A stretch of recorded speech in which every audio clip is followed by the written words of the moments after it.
Good morning, guys. Today is our lecture number 14. In the previous lecture, we will study about the endomorphism, that is the definition of endomorphism, and some basic theorem based on the definition. In the current lecture, we will study about the definitions of kernel and the theorem based on the definition. First, we see the definition of kernel. What is the kernel? Kernel of homomorphism. Let F be a mapping from G to G dash. It can be written as F be a mapping from G to G dash be a homomorphism of G into G dash, and the kernel K of F is defined as Kf is the set of the element x belongs to G such that f of x equals to E dash. What is the E dash? E dash is the identity of the group G dash. Here we denote the kernel F by Kf or a kernel of F. बघा सिंपलमध्ये definition of kernel काय म्हणतोय, let f be a mapping, f एखादी जर mapping असेल from g to g dash, कशी असेल mapping ही homomorphism असेल, homomorphism of g into g dash, then the kernel of f, then kernel of f याला आपण डिफाईन करू शकतो, kernel of F is the set of the x belongs to g such that f of x equals to E dash. In the simple way kernel of F हा कोणत्या एलिमेंटचा set असतो, हा अशा एलिमेंटचा set असतो ज्या एलिमेंटची image codomain सेटमध्ये काय मिळत असते, आयडेंटिटी मिळत असते. कर्नेल हा या अशा एलिमेंटचा सेट असतो ज्या एलिमेंटची इमेज कोडोमेन सेटमध्ये आयडेंटिटी मिळत असते. अशा सेटला आपण कर्नेल म्हणतो आणि कर्नेलला आपण डिनोट करतो के ऑफ एफनी और कर्नेल ऑफ एफनी. आता बघू theorem. First we read the statement of the theorem. Let F be a mapping from G to G dash be a homomorphism of G into G dash, then the kernel of F is normal subgroup of G. Theorem म्हणतोय आपला, if F be a mapping from G to G dash be a homomorphism of G into G dash, G mapping given आहे आपल्याला F from G to G dash ही काय तुमची homomorphism mapping आहे. Then the kernel of F, then त्या मॅपिंगचा जो kernel आहे तुमचा KF, ज्याला आपण KF ने डिनोट करू, KF is a normal subgroup of G. हा काय असला पाहिजे तो म्हणजे तुमचा नॉर्मल सबग्रुप असला पाहिजे, कोणाचा, Gचा. ओके, नॉर्मल सबग्रुपसाठी आपल्याला काय शो करावं लागेल, आधी तो सबग्रुप आहे हे म्हणून शो करावं लागेल, त्यानंतर आपल्याला सेकंड कंडिशनमध्ये शो करावं लागेल की तो नॉर्मल सबग्रुप आहे. ओके, चला तर आता थेरम प्रूव्ह करू. Given that F be a mapping from G to G dash is a homomorphism, then by the definition of kernel F we can write Kf is a set of the x belongs to G where f of x equals to E dash. What is the E dash? E dash is the identity in G dash. This is our equation number 1. Here we have to prove that Kf is a normal subgroup of G. इथे आपल्याला काय prove करायचं आहे, kernel एफचा जो set आहे तो काय आहे तुमचा नॉर्मल सबग्रुप आहे, जीच आहे. आपल्याला इथे प्रूव्ह करायचं आहे. नॉर्मल सबग्रुप प्रूव्ह करायचा त्याच्या आधी आपल्याला काय शो करावं लागेल, कर्नेल एफ हा सबग्रुप आहे. सबग्रुप असल्यानंतर त्याला आपल्याला शो करावं लागेल की तो नॉर्मल सबग्रुप आहे. That is to prove that the kernel F is a subgroup of G. Then we have to show that kernel of F is a normal subgroup. आता आपल्याला सबग्रुप शो करायचं आहे म्हणजेच कर्नेल एफच्या सर्व एलिमेंटने ग्रुपच्या सर्व प्रॉपर्टीज काय करायला पाहिजे, सॅटिस्फाय करायला पाहिजे. कोणकोणत्या प्रॉपर्टीज आहे ग्रुपची फर्स्ट प्रॉपर्टीज आहे closure property, second is the associative property, third is the existence of identity and fourth is the existence of inverse. या चारही प्रॉपर्टी जर कर्नेल एफच्या एलिमेंटने सॅटिस्फाय केले तर आपण म्हणू कर्नेल एफ काय तुमचा सबग्रुप आहे. Okay, but in the simple वे आपल्याला जेव्हा सबग्रुप दाखवायचा असतो आपण आधी दाखवतो की तो नॉन एम्प्टी सबसेट आहे. नॉन एम्प्टी सबसेट झाल्यानंतर आपण सेकंड कंडिशन दाखवतो, एखादा जर यश नावाचा आपल्याला सबग्रुप दाखवायचा असेल तर याच्या नॉन एम्प्टी सेटमधले आपण दोन एलिमेंट कन्सिडर करतो, त्यानंतर XY inverse belongs to H ही कंडिशन आपण प्रूव्ह करतो. सेम कंडिशन आपल्याला इथे प्रूव्ह करायचे आहे. KF मधून आपल्याला दोन एलिमेंट कन्सिडर करायचे. समजा A, B हे जर दोन एलिमेंट आपण KF मधून जर कन्सिडर केले तर AB inverse belongs to KF आपल्याला ही कंडिशन प्रूव्ह करायची आहे. म्हणजेच KF काय होईल तुमचा सबग्रुप होईल. First we show that KF is a subgroup of G. Okay, आता आपण फर्स्टली शो करू KF काय तुमचा सबग्रुप आहे. Then by the definition of kernel of एफच्या डेफिनेशनवरून आपण म्हणू शकतो की एफ काय तुमचा सबसेट आहे, कशाचा, G याचा. G काय तुमचा ग्रुप आहे. ग्रुप आहे आणि कर्नेल एफमध्ये कोणते एलिमेंट येते, असे एलिमेंट येते डोमेनचे ज्यांची कोडोमेनमध्ये इमेज काय आहे, आयडेंटिटी आहे. आयडेंटिटी म्हणजे कमी एलिमेंट येतील जीपेक्षा कमी एलिमेंट येतील, त्यामुळे की एफ काय होईल तुमचा, जी या ग्रुपचा सबसेट होईल. Also f of E equals to E dash f of E equals to E dash. एक ग्रुप आपलं मॅपिंग काय, f be a mapping from g to g dash. Okay, g पण तुमचा ग्रुप आहे आणि जी डॅश पण group आहे. जी group आहे, जी आणि जी डॅश दोन्ही ग्रुप आहे, म्हणजेच एक ग्रुपचे चारही प्रॉपर्टी सॅटिस्फाय करते. तर थर्ड नंबरची प्रॉपर्टी आपली एक्झिस्टन्स ऑफ आयडेंटिटी. आयडेंटिटी म्हणजे जी या ग्रुपमध्ये पण आयडेंटिटी एक्झिस्ट होत असेल आणि जी डॅश या ग्रुपमध्ये पण आयडेंटिटी एक्झिस्ट होत असेल. जर आपण डोमेनच्या आयडेंटिटी एलिमेंटची इमेज जर घेतली तर आपल्याला काय मिळेल, f of E equals to E dash ही इमेज मिळेल. F of E equals to E dash म्हणजेच by the definition of kernel of f, यालाच म्हणू शकतो आपण e belongs to K f. By the definition of kernel एफची definition काय म्हणते, कर्नेल एफच्या सेटमध्ये असे एलिमेंट आले पाहिजे ज्यांची इमेज काय असली पाहिजे, आयडेंटिटी असली पाहिजे इन द कोडोमेनमध्ये. आता ई या एलिमेंटची इमेज कोडोमेनमध्ये काय आहे, आयडेंटिटी आहे. म्हणजेच हा एलिमेंट कुठे बिलॉंग होईल तुमचा, कर्नेल एफ या सेटमध्ये बिलॉंग होईल. म्हणजेच या इक्वेशनवरून आपण लिहू शकतो E belongs to K F. Therefore K F is a non empty subset of G. E belong होते के एफमध्ये एकतरी एलिमेंट बिलॉंग होते, म्हणजेच आपण म्हणू शकतो k F is non empty subset of g. Okay, let x y belongs to K f. आता non empty subset दाखवला, आता आपल्याला काय दाखवायचं आहे, तो सबग्रुप आहे. म्हणजे दोन एलिमेंट आपल्याला कन्सिडर करावं लागेल के एफमधून आणि त्यानंतर ए बी इन्व्हर्स हा एलिमेंट बिलॉंग्स टू दाखवावा लागेल के एफमध्ये. Let x comma y belongs to K f हे दोन एलिमेंट आपण कन्सिडर करतोय के एफमधून. Okay, by the definition of k f, जर दोन एलिमेंट आपण के एफमध्ये कन्सिडर करतोय तर त्या एलिमेंटची इमेज काय मिळायला पाहिजे, आपल्याला आयडेंटिटी मिळायला पाहिजे. म्हणजेच by the definition of kernel of f आपण इथे लिहू शकतो F of x equals to E dash and f of y equals to E dash from the equation number 1. Let consider f of x Y inverse consider करू आपण. Then f of x Y inverse, but f is काय तुमचा f homomorphism from g to g dash.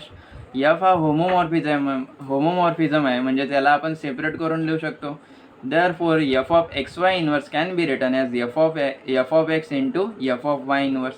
F of y inverse again can be written as f of y whole inverse. म्हणजेच F of x y इन्व्हर्सला काय लिहिता येईल आपल्याला, f of x y इन्व्हर्सला आपल्याला लिहिता येईल f of x into f of y whole inverse. Okay, but F of एक्सची इमेज काय आहे तुमची, ई डॅश, आणि एफ ऑफ वायची पण इमेज आहे तुमची E dash. Identity into identity काय मिळेल आपल्याला, आयडेंटिटीच मिळेल. म्हणजेच F of x Y inverse equals to काय मिळेल आपल्याला, आयडेंटिटी मिळाली. Then by the definition of kernel, काय म्हणते कर्नेलचे डेफिनेशन म्हणते कर्नेल एफमध्ये असे एलिमेंट बिलॉंग झाले पाहिजे ज्यांची इमेज आयडेंटिटी असली पाहिजे.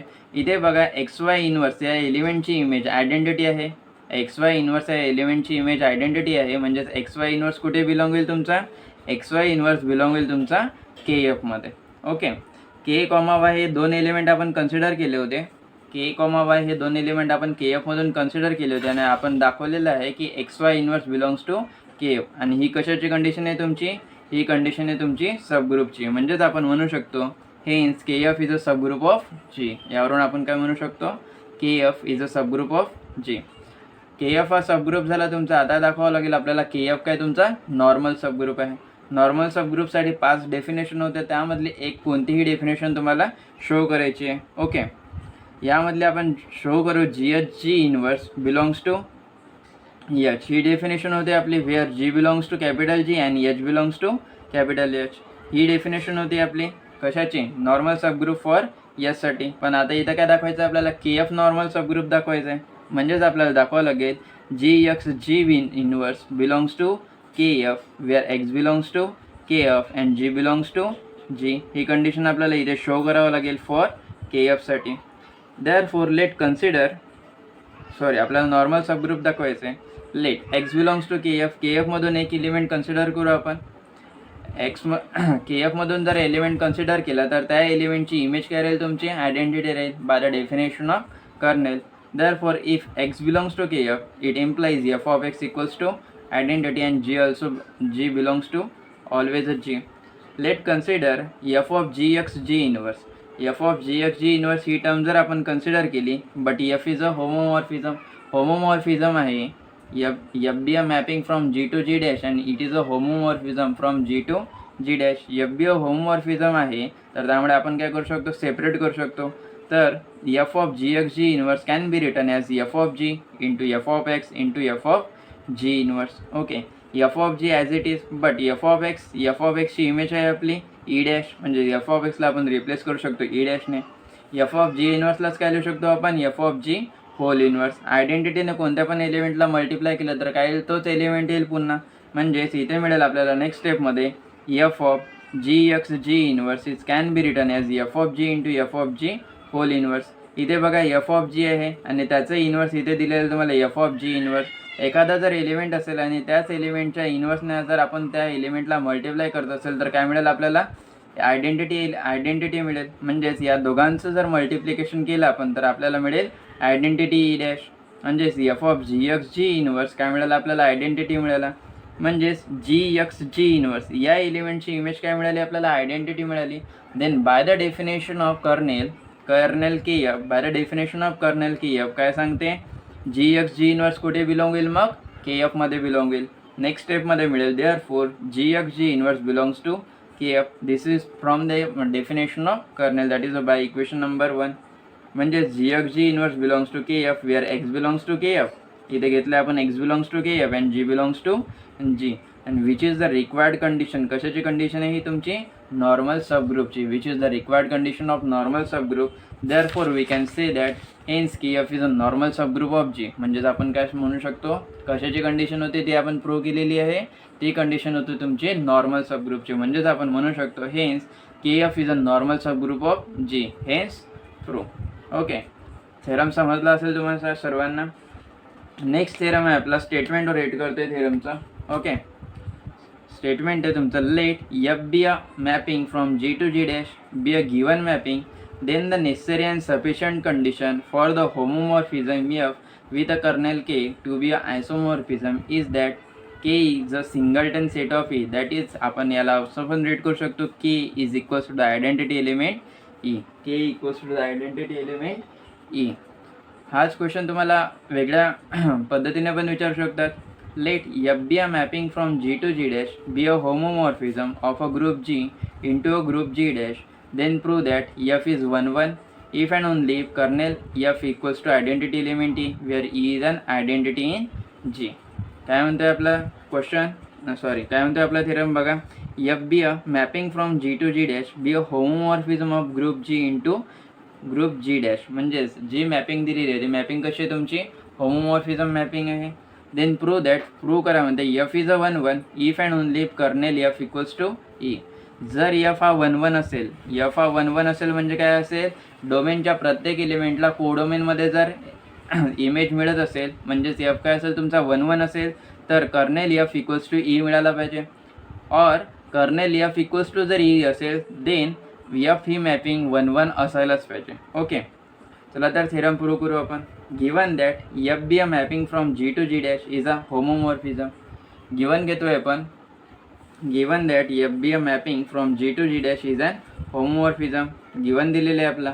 Then by the definition of kernel f काय लिहू शकणार आहे आपण, by the definition of kernel kf equals to, kf is a set of the element x belongs to g where f of x equals to identity in g dash. This is our equation number 1. Suppose that f is a isomorphism. Isomorphism म्हणजेच f is a 1 1 आपण consider करू. That is f is a 1 1. f is a 1 1. देन आपल्याला prove काय करावं लागेल, kernel f equals to e. Now we have to show that kernel f equals to e. Okay, assume that kernel f equals to e आपल्याला show करायचं आहे. Assume that x belongs to k such that x is not equals to a. कर्नेलमध्ये किती element belong झाले पाहिजे, एकच element belong झाला पाहिजे, तो पण कोणता असला पाहिजे तुमचा, आयडेंटिटी एलिमेंट असला पाहिजे. आपण ॲझ्युम करू, कॉन्ट्राडिक्शन मेथडने हा थेरम सॉल्व करू. ॲझ्युम करू x बिलॉंग्स टू k. एक हा एलिमेंट k मध्ये बिलॉंग होते पण x हा एलिमेंट आयडेंटिटी नाही आहे म्हणते. Okay, x belongs to k such that x is not equals to identity. It implies k काय तुमचा कर्नेल एफ आहे, कर्नेल एफ आहे. Then by the definition kernel F मध्ये एखादा जर एलिमेंट तुमचा बिलॉंग होत असेल तर त्या एलिमेंटची इमेज काय असली पाहिजे, आयडेंटिटी असली पाहिजे. म्हणजेच याला इम्प्लाइज काय लिहू शकतो आपण, if X belongs to K it implies F of x equals to E dash, that is the identity in G dash. Okay, but F of E equals to E dash आपल्याला माहिती आहे डोमेनच्या identity एलिमेंटची image को डोमेनमध्ये आपल्याला E dash म्हणजे identity मिळते जी डॅशची. Okay, म्हणजे आपण याला लिहू शकतो F of E equals to E dash. दोन्ही इक्वेशनची राईट हँड साईड म्हणजे राईट हँड साईड काय सेम आहे, म्हणजे ई डॅश दोन्ही इक्वेशनची राईट हँड साईड सेम आहे. म्हणजे आपण लिहू शकतो लेफ्ट हँड आर इक्वल. म्हणजेच आपण यावरून लिहू शकतो F of x equals to F of e. पण दिलेले जी मॅपिंग आहे f from g to g dash ही काय घेतली आहे आपण, 1 1 घेतलेली आहे. 1 1 ची डेफिनेशन काय म्हणते, जर तुमच्या इमेजेस सारखे असेल तर त्यांचे एलिमेंट पण कसे असायला पाहिजे, सारखे असायला पाहिजे. इथं f of x equals to F of e images are equal म्हणजेच elements are equal by the definition of 1 1. म्हणजे यावरून आपण लिहू शकतो एक्स इक्वल्स टू ई लिहू शकतो बिकॉज एफ इज अ 1 1. पण आपण इथं काय ॲझ्युम केलेलं आहे, x is not equals to e which is a contradiction our assumption. काय आहे ते आपलं, which is a contradiction, hence our assumption x is not equals to e is wrong. Therefore we can write x equals to e. आता आपल्याला converse part prove करायचा आहे. Converse part prove करायचा आहे म्हणजे के इक्वल्स टू ई म्हणजे k equals to singleton set of identity element हे consider करायचं आहे आणि प्रूव्ह करायचं आहे f is a 1 1. F is a 1 1 म्हणजे एफ इज आपल्याला आयसोमॉर्फिझम प्रूव्ह करायचं आहे. आयसोमॉर्फिझम प्रूव्ह करायचं आहे पण ऑलरेडी थेरममध्ये दिलेलं आहे तुम्हाला की एफ इज अ होमोमॉर्फिझम. होमोमॉर्फिझम आणि 1 1 जर असला तर एफ काय होऊन जाईल तुमचा आयसोमॉर्फिझम होऊन जाईल. ऑलरेडी तुम्हाला होमोमॉर्फिझम दिलेलं आहे म्हणजे काय प्रूव्ह करावं लागेल, फक्त 1 1 प्रूव्ह करावं लागेल. Conversely given that k equals to a singleton set of identity element, this is our equation number 2.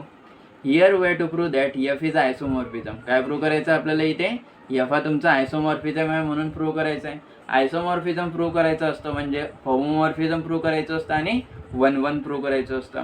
पण आपल्याला थेरममध्ये ऑलरेडी गिवन आहे की एफ काय तुमचा होमोमॉर्फिझम आहे म्हणजे आपल्याला ओनली प्रूव्ह करावं लागेल F is a 1 1. Okay, let consider 1 1 prove करायचं आहे म्हणजे काय प्रूव्ह करायचं आहे, इमेजेस आर इक्वल घ्यायचे.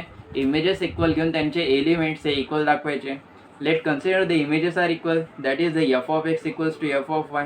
Okay, then post multiply by f of y whole inverse on both sides. Post multiply जर केला आपण f of y whole inverse ने दोन्ही साईडला तर काय मिळेल आपल्याला, f of x into f of y whole inverse equals to f of y into f of y whole inverse. बघा हे एकमेकांचे काय आहे, इन्व्हर्स आहे आणि एका एलिमेंटला त्याच्या इन्व्हर्सने जर मल्टिप्लाय केलं तर काय मिळतं आपल्याला, आयडेंटिटी मिळतो. दोन्ही एलिमेंट कुठले आहे तुमच्या कोडोमेन मधले आहे. कोडोमेन मधले एलिमेंट त्यामुळे आयडेंटिटी कुठला येईल तुमचा, कोडोमेन मधला येईल.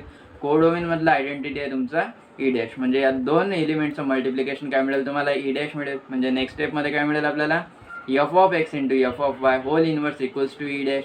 But this f of y whole inverse can be written as f of y inverse. म्हणजेच F of x into f of y inverse equals to identity that is the e dash. Okay, but by the proper but f is a homomorphism. F is a homomorphism, therefore we can write these two terms as f of xy inverse. या दोन टर्मला आपण काय लिहू शकतो, f हा homomorphism आहे म्हणून f of xy inverse लिहू शकतो आणि f of xy inverse equals to काय मिळत आहे आपल्याला, आयडेंटिटी मिळत आहे. म्हणजेच xy इन्व्हर्स या एलिमेंटची इमेज काय मिळत आहे आपल्याला, आयडेंटिटी मिळत आहे कोडोमेनमध्ये. Then by the definition of kernel f काय सांगते आपल्याला, हा एलिमेंट कुठे बिलॉंग होईल, मग कर्नेलमध्ये बिलॉंग होईल. म्हणजेच आपण म्हणू शकतो X Y inverse belongs to K F. This is from the equation number 1. But by equation number 2 कर्नेलमध्ये किती एलिमेंट बिलॉंग होते, कर्नेलमध्ये एक सिंगल एलिमेंट बिलॉंग होते. काय, कोणता एलिमेंट आहे तो, आयडेंटिटी एलिमेंट आहे. म्हणजेच एक्स वाय इन्व्हर्स काय राहील तुमचा, x Y inverse equals to identity राहील. Then post multiply by y on both side. दोन्ही साईडला काय करायचं, पोस्ट मल्टिप्लाय करायचं वायने. पोस्ट मल्टिप्लाय जर केलं तर काय मिळेल तुम्हाला, x Y inverse into y equals to e into y. आयडेंटिटीला कोणत्या पण एलिमेंटने मल्टिप्लाय केलं तर काय मिळेल, तोच एलिमेंट मिळेल ज्या एलिमेंटने तुम्ही आयडेंटिटीला मल्टिप्लाय केलं आहे. म्हणजे ई इंटू वाय काय मिळेल तुम्हाला, वाय मिळेल. X into Y inverse into Y. दोन्ही एलिमेंट कसे आहे, वाय इन्व्हर्स आणि वाय. काय आहे, दोन्ही एलिमेंट एकमेकांचे इन्व्हर्स आहे. एकमेकांचे इन्व्हर्स आहे, त्यामुळे त्यांचं मल्टिप्लिकेशन येईल तुम्हाला आयडेंटिटी. म्हणजेच इथे मिळेल तुम्हाला x into E equals to Y. आता x इंटू ई या दोन एलिमेंटचं मल्टिप्लिकेशन काय येईल तुम्हाला, ई आहे तुमचा आयडेंटिटी आणि x आहे तुमचा एखादा एलिमेंट. एखाद्या एलिमेंटने जर आयडेंटिटीला मल्टिप्लाय केलं तर तुम्हाला एलिमेंटच मिळेल. म्हणजे x इंटू ई केल्यानंतर यांचा रिझल्ट तुम्हाला x मिळेल. आणि नेक्स्ट स्टेपमध्ये मिळतोय आपल्याला x इक्वल्स टू वाय. आपण काय घेतलं होतं, F of x equals to F of Y. म्हणजे इमेजेस आपण इक्वल घेतल्या होत्या. इमेजेस इक्वल घेतल्यानंतर आपल्याला त्यांचे एलिमेंट्स इक्वल मिळत आहे. एलिमेंट्स इक्वल मिळत आहे म्हणजेच एफ काय झाला तुमचा 1 1 झाला. Therefore f of x equals to F of y it implies x equals to y. याच्यावरूनच आपण हीच काय कशाची कंडिशन आहे तुमची 1 1 ची कंडिशन आहे. म्हणून आपण म्हणू शकतो हेन्स एफ इज अ 1 1. आणि हेच आपल्याला प्रूव्ह करायचं होतं. ओके, कॉन्व्हर्स पार्ट आपला इथे प्रूव्ह झाला. नेक्स्ट थेरम इज काय आपला next theorem. Next theorem is let n be the normal subgroup of G, then the mapping F from G to G by n of G into a quotient group G by n defined by f of x equals to nx is a homomorphism of G onto G by n and the kernel of f and kf is n. और या थेरमला वेगळ्या पद्धतीने विचारू शकतो तुम्हाला, show that the every question group of a group is a homomorphic image of group. हा theorem आहे तुम्हाला होमवर्क. स्क्रीनशॉट घेऊन घ्या आणि स्वतः समजून घ्या. नाही समजला तर कमेंट करा, समजून दे. ओके, स्क्रीनशॉट घेऊन घ्या.